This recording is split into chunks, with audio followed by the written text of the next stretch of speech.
Siap.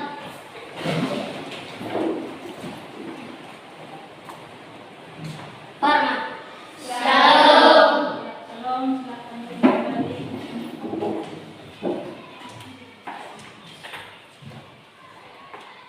Baik, apa kabar hari ini? Luar biasa. Semua sehat-sehat? Sehat. Ada sukacita tidak? Ada. Kalau ada sukacita, coba saling memberikan senyuman yang terindah kepada teman. Ya. Itu tandanya ada sukacita. Ya. Baik. Hari ini kita diberi kesempatan oleh Tuhan untuk bertemu kembali dalam pertemuan kita kali ini. Dan sebelum kita memulai pelajaran, sebagai anak-anak yang beriman kepada Tuhan Yesus, kita awali pelajaran kita di dalam doa. Dan doa ini akan dipimpin oleh seorang siswa.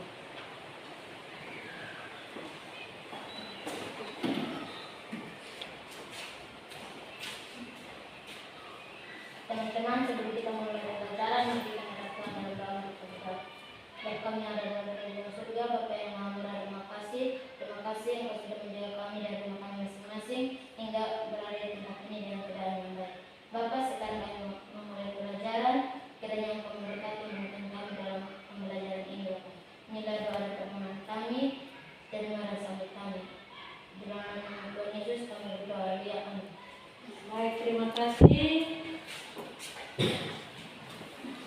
Untuk bisa merasa nyaman di dalam kelas saat menerima pelajaran, Ibu minta duduk dengan tenang.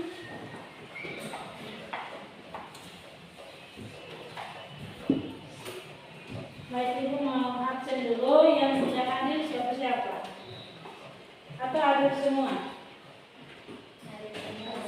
Semua hadir. Ya, baik. Ya, semua itu karena kemurahan Tuhan. Walaupun cuaca mendung, tetapi semua hadir di sekolah untuk terima pelajaran. Baik. Sebelum kita mulai pelajaran kita hari ini, Ibu mau tanya dulu, siapa yang masih ingat pelajaran yang sudah kita lewati? Ada yang ingat? Ya, Tuhan Marni berdiri. Hidup beriman. Ya. Ada lagi yang ingat? Ya, Oci silakan. Ya, benar sekali. Jadi pelajaran yang kita sudah lewati yaitu hidup beriman dan memilih untuk tidak berputus asa. Hidup berpengharapan. Baik, hari ini kita akan belajar materi di bab 5. Bab 5 tentang Roh Kudus penopang hidup orang beriman.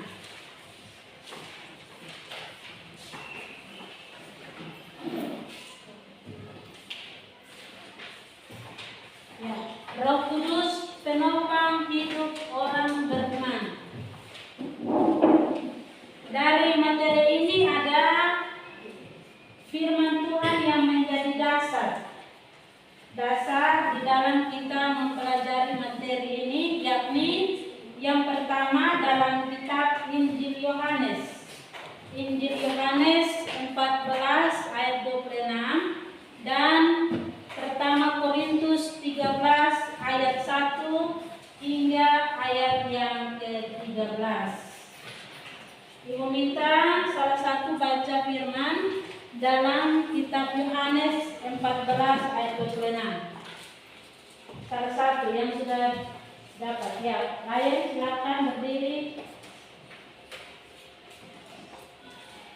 Kita penting hidup, yaitu Roh Kudus yang akan diutus oleh Bapa dalam namaku.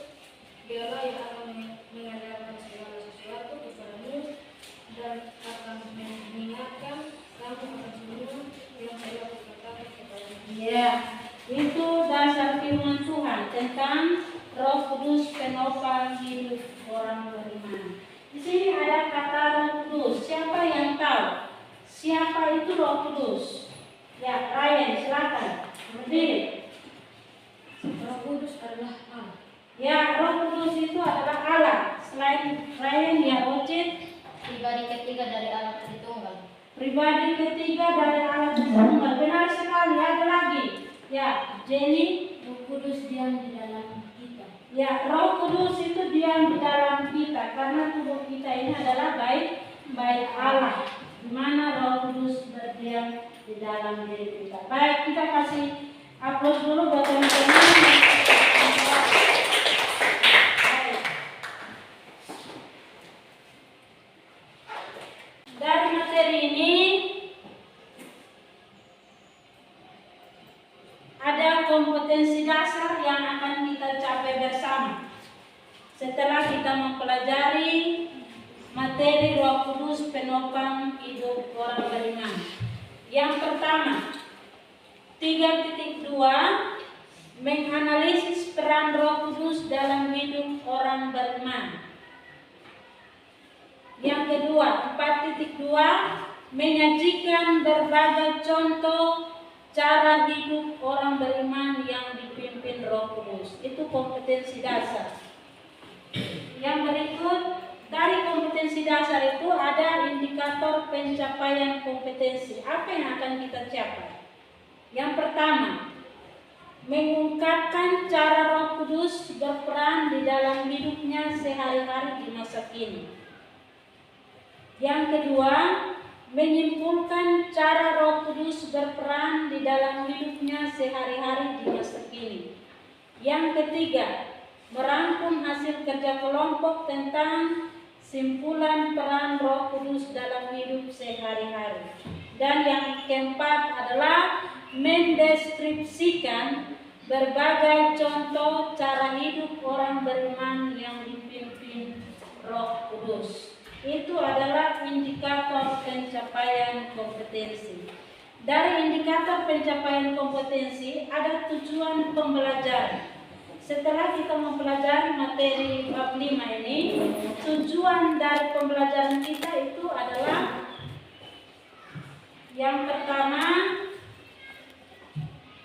mengungkapkan cara Roh Kudus berperan di dalam hidupnya sehari-hari di masa kini dengan cermat secara berkelompok. Yang kedua, menyimpulkan cara Roh Kudus berperan di dalam hidupnya sehari-hari di masa kini dengan tepat secara berkelompok. Dan yang ketiga, merangkum hasil kerja kelompok tentang simpulan peran Roh Kudus dalam hidup sehari-hari dengan semangat dan percaya diri. Dan yang keempat adalah mendeskripsikan berbagai contoh cara hidup orang beriman yang dipimpin Roh Kudus dengan secara tepat. Itu tujuan pembelajaran kita pada pagi hari ini. Baik anak-anak, dari materi Roh Kudus penopang hidup orang beriman ada manfaat ketika kita mempelajari peran Roh Kudus ini. Manfaat Roh Kudus bagi gereja Tuhan ialah melengkapi orang percaya. Itu berdasarkan kitab 1 Korintus pasal 12 ayat 4. Dalam pelayanan dan pengiringan kepada Tuhan, Roh Kudus melengkapi gerejanya atau orang percaya dengan karunia-karunia Roh. Karunia-karunia yang beragam menyatukan kita untuk saling melengkapi. Itu Roma 12 ayat 4 hingga ayat yang ke-8. Baik, tadi di awal Ibu sudah tanya kepada kalian tentang siapakah Roh Kudus itu.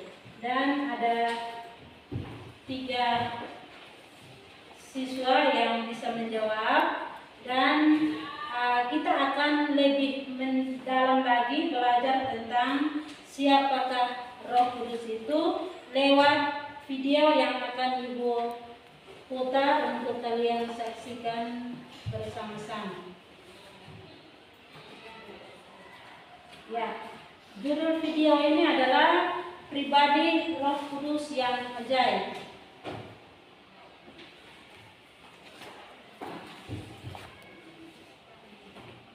Tolong simak baik-baik video ini. Nanti dari video ini kalian tolong membuat pertanyaan dan diskusikan bersama-sama dalam kelompok sebentar di dalam pembagian kelompok nanti. Baik, kalian sudah siap untuk menyaksikan video ini?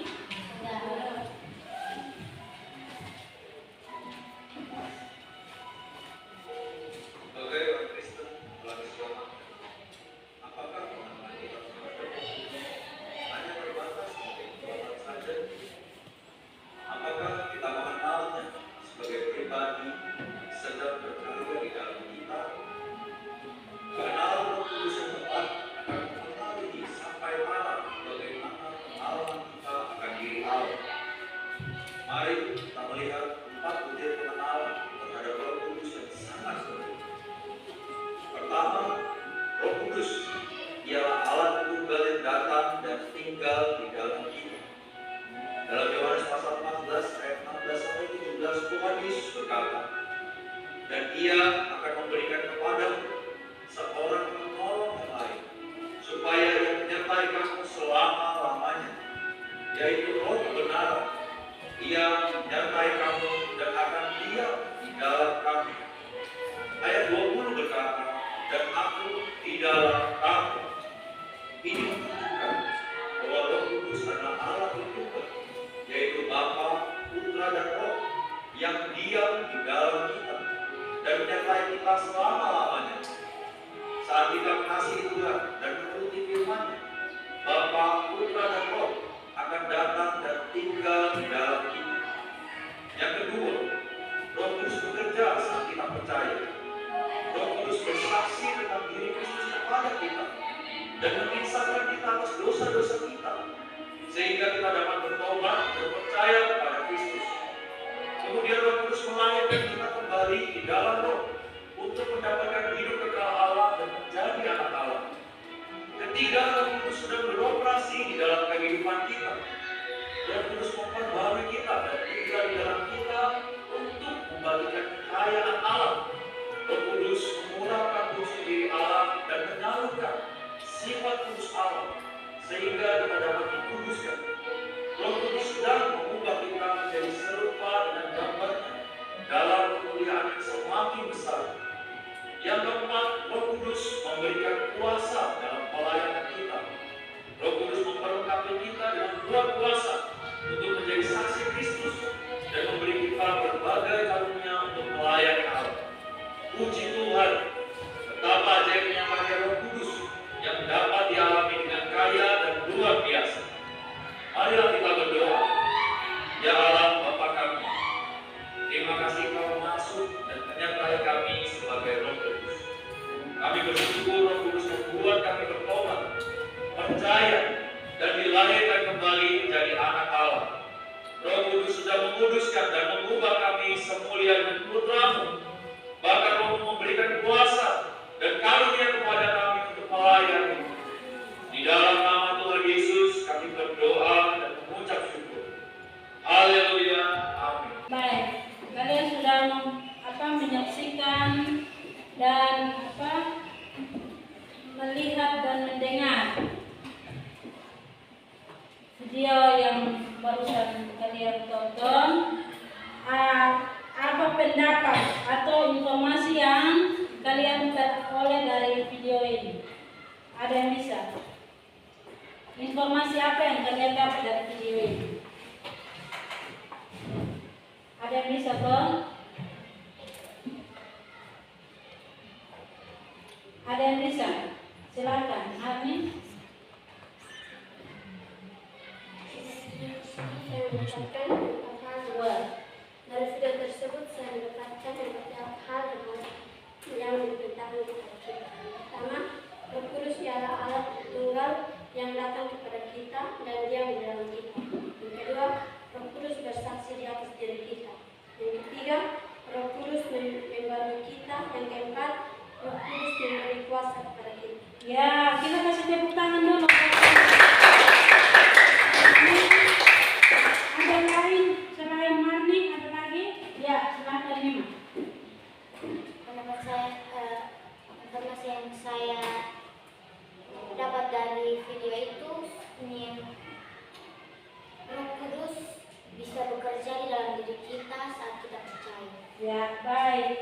Luar biasa, tepuk tangan buat semuanya. Baik, apa yang sudah disampaikan teman menyangkut video ini sangat luar biasa. Ya, jadi siapa kata kudus itu tadi teman Boro sudah bisa menjawab, dan akan lebih mendalam lagi kita pelajari tentang siapa kata kudus itu dalam diskusi kelompok. Baik, dalam diskusi kelompok ini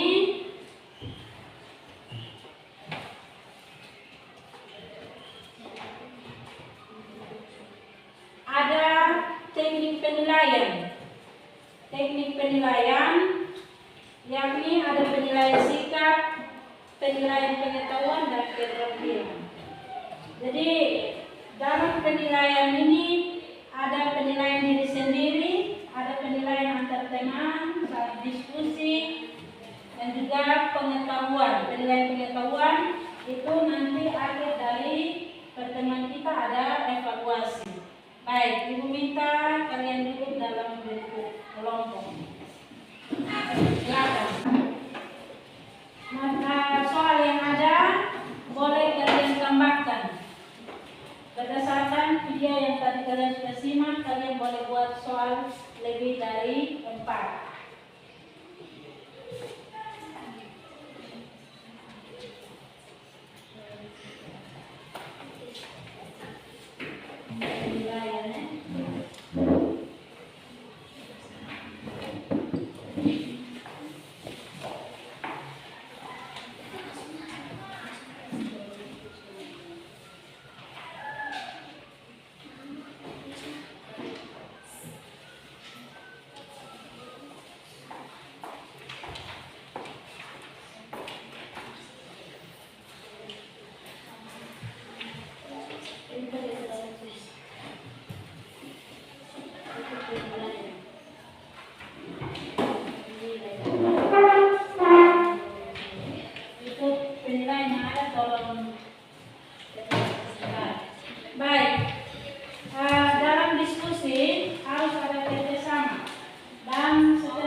Nanti perwakilan dari tiap kelompok, jadi satu yang mewakili untuk sampaikan hasil diskusi.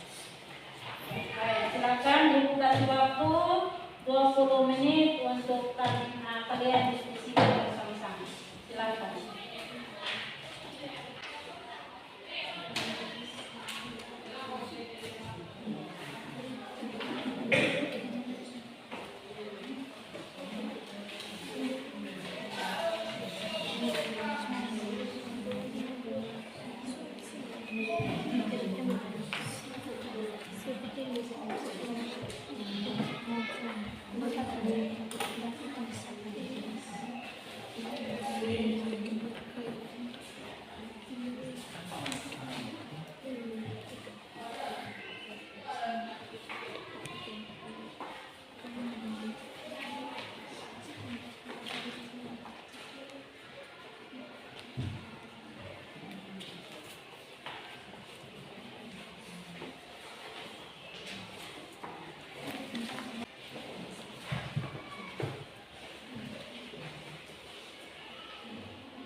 Semua sudah selesai? Sudah. Waktu untuk kita presentasi perwakilan dari tiap kelompok.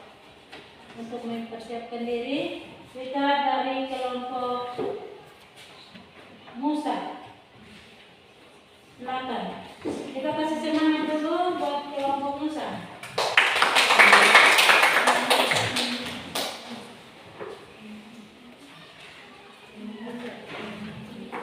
Baik, terima kasih kepada teman-teman dan guru atas waktu dan kesempatan kepada kami untuk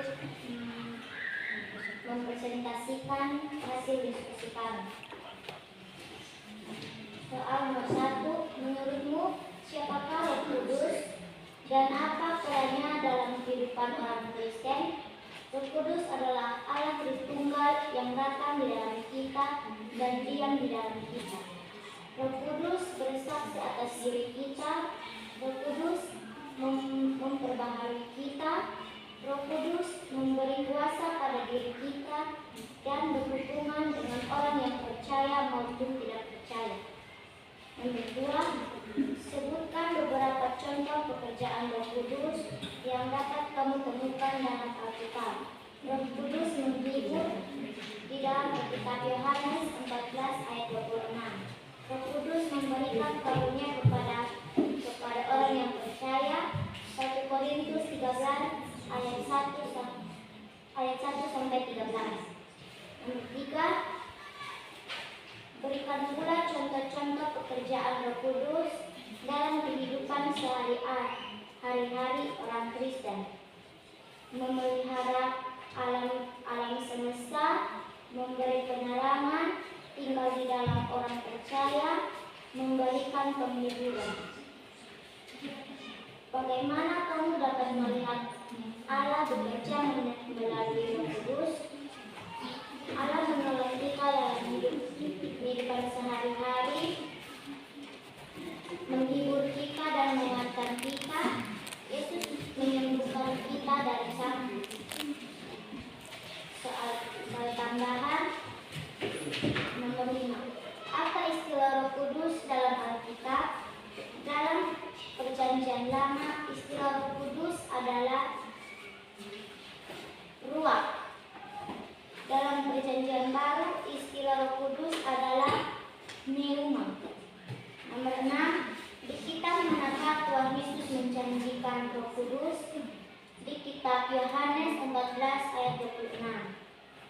Bagaimana cara Roh Kudus menghibur dan menguatkan, yaitu memberi kata-kata penghiburan dan kata-kata penguatan.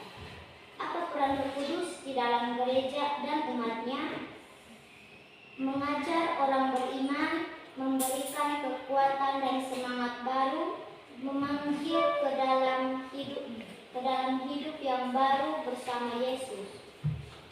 Nomor 9, apakah Roh Kudus bisa bekerja di saat kita percaya? Ya. Ya, baik, kita kasih tepuk tangan dulu. Ya, mungkin ada yang mau bertanya atau memberikan masukan, silakan. Ya, silakan Ucit, berdiri. Sebutkan ciri-ciri orang yang dipenuhi Roh Kudus. Ya, sebutkan ciri-ciri orang yang dipenuhi Roh Kudus, silakan.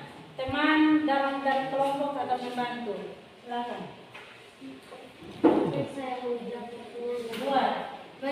menjawab pertanyaan dari kelompok 3.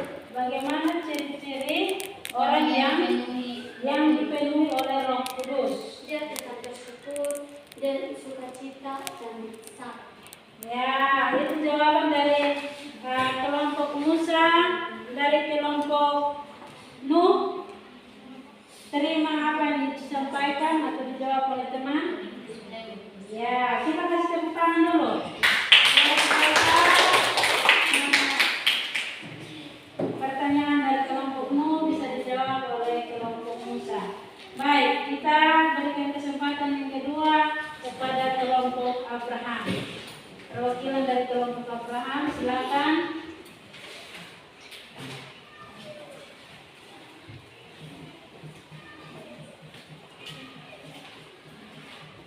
Baik, terima kasih atas kesempatan yang diberikan kepada kami kelompok Abraham untuk mempresentasikan hasil diskusi kami.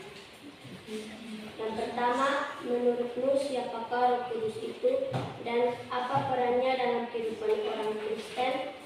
Yang pertama, mengajar hidup orang beriman. Yang kedua, memberikan kekuatan dan semangat baru. Yang ketiga, mengingatkan semua yang telah diajarkan oleh Tuhan Yesus. Yang keempat, memanggil ke dalam hidup yang baru bersama Yesus. Yang kedua, sebutkan beberapa contoh pekerjaan Roh Kudus yang dapat kamu temukan di dalam Alkitab. Pekerjaan Roh Kudus dalam Alkitab yaitu yang pertama, mewahyukan dan menginspirasikan 2 Petrus 1 ayat 20 sampai 21. Yang kedua, memberikan penerapan Yohanes 14 ayat 26. Yang ketiga, berikan pula contoh-contoh pekerjaan Roh Kudus dalam kehidupan sehari-hari orang Kristen. Pekerjaan Roh Kudus dalam kehidupan sehari-hari orang Kristen adalah yang pertama, Roh Kudus bekerja saat kita percaya. Yang kedua, Roh Kudus beroperasi dalam kehidupan kita. Yang keempat, Roh Kudus memberikan kuasa dalam pelayanan kita. Yang keempat, Roh Kudus menghibur dan menguatkan kita. Yang keempat, diskusikan bersama-sama teman-temanmu bagaimana kamu dapat melihat Allah bekerja melalui Roh Kudus dalam kehidupan pribadi. Yaitu semua ini adalah tanda-tanda hadirnya pekerjaan Allah melalui Roh Kudus yang membentuk dan membangun kita masing-masing sehingga kita akan semakin bertumbuh ke arah Kristus. Ya, baik, ada 4 soal yang sudah disampaikan atau dipresentasikan oleh kelompok Abraham. Mungkin ada yang mau bertanya atau berikan masukan, silakan. Ya, Ojit lagi. Ya, kasih tepuk tangan dulu karena Ojit sudah. Mengapa kelompok Abraham mengatakan Roh Kudus itu Allah? Mengapa kelompok Abraham mengatakan bahwa Roh Kudus itu Allah? Alasannya apa? Kelompok Abraham bisa membantu teman yang presentasi? Ya, silakan. Cerita. Karena Allah juga yang membantu untuk memelihara hidup kita. Ya, karena Allah yang menolong atau membantu kita memelihara hidup kita. Itu jawaban dari kelompok Abraham. Dari kelompokmu merasa puas atas jawaban atau masih kurang? Ya, puas. Karena tepuk tangan dulu. Ya.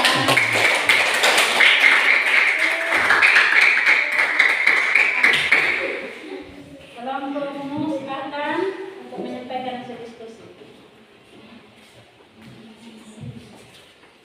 Terima kasih atas kesempatan yang sudah diberikan kepada kami. Kami dari kelompokmu akan mempresentasikan hasil diskusi kami.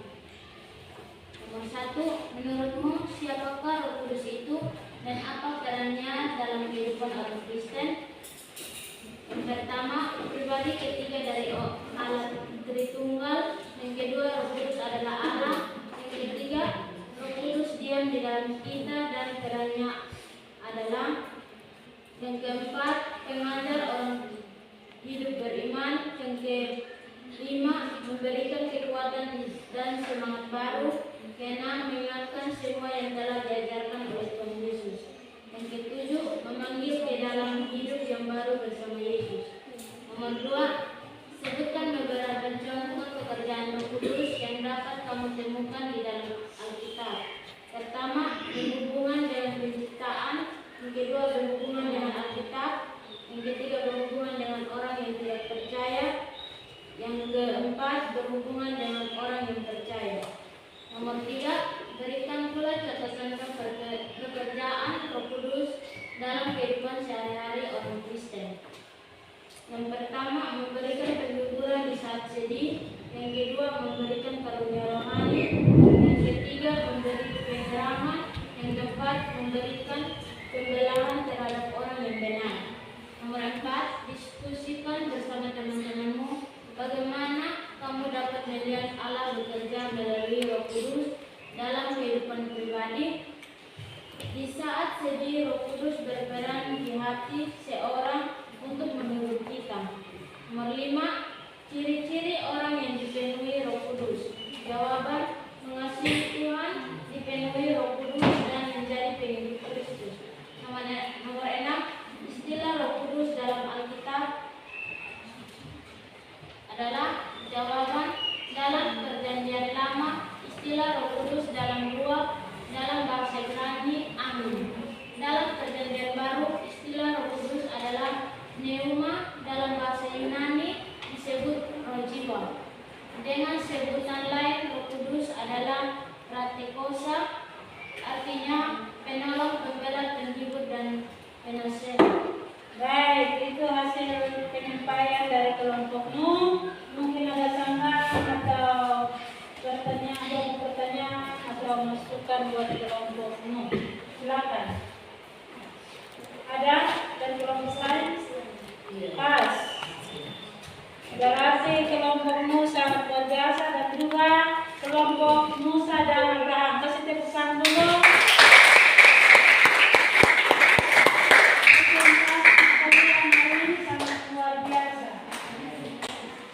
Kita sudah belajar tentang Roh Kudus itu penopang hidup orang beriman.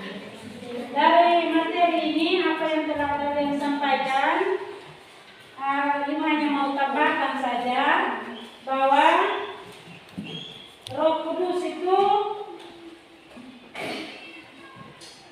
adalah penghibur dan juga yang menguatkan. Roh Kudus sebagai penghibur dan juga menguatkan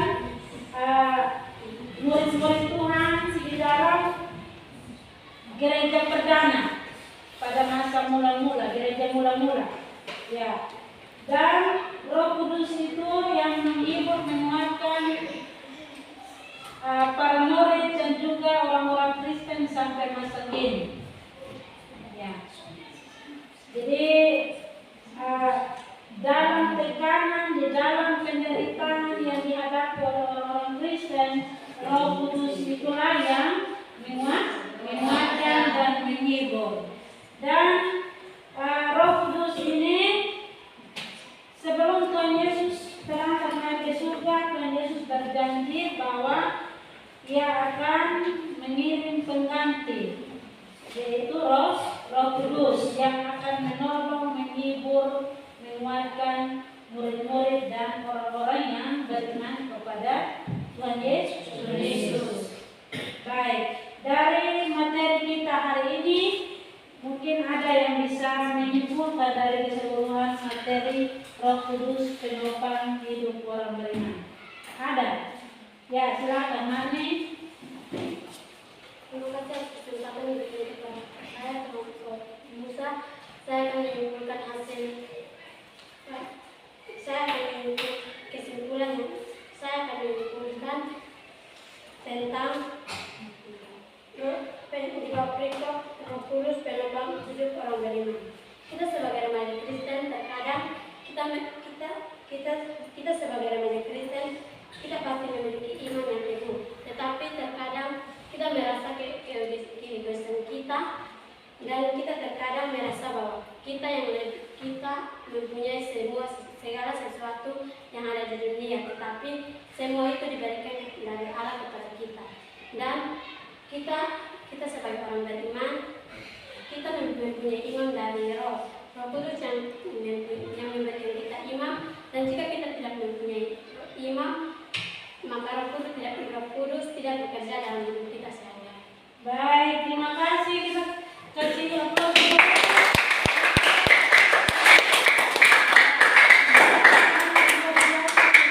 Yang diberikan oleh teman kalian Marni.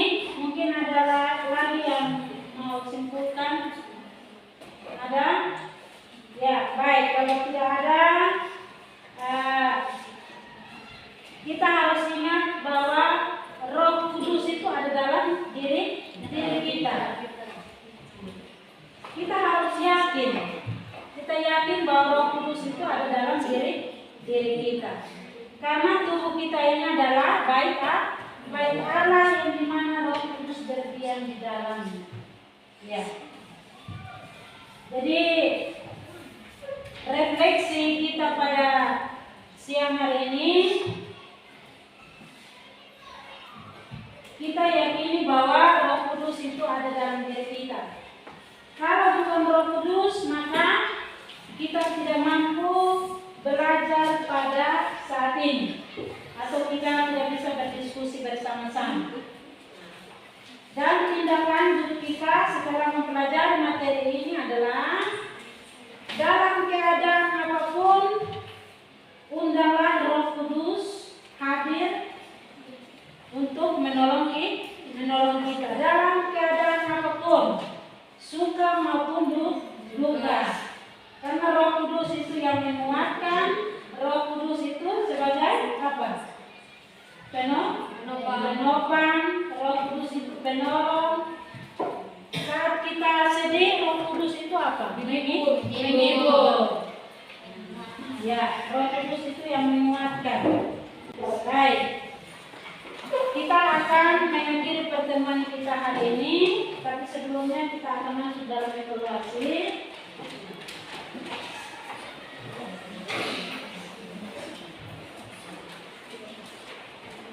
Ya, ada 4 soal yang kalian perlu kerjakan.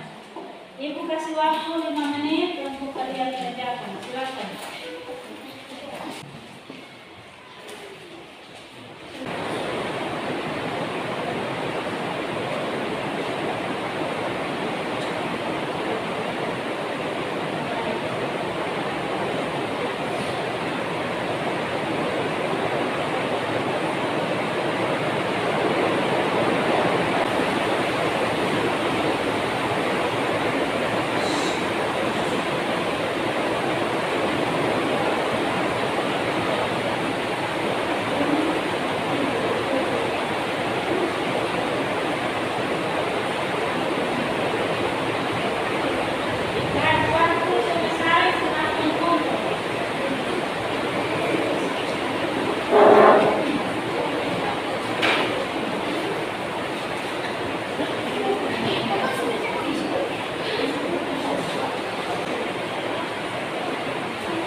Siap.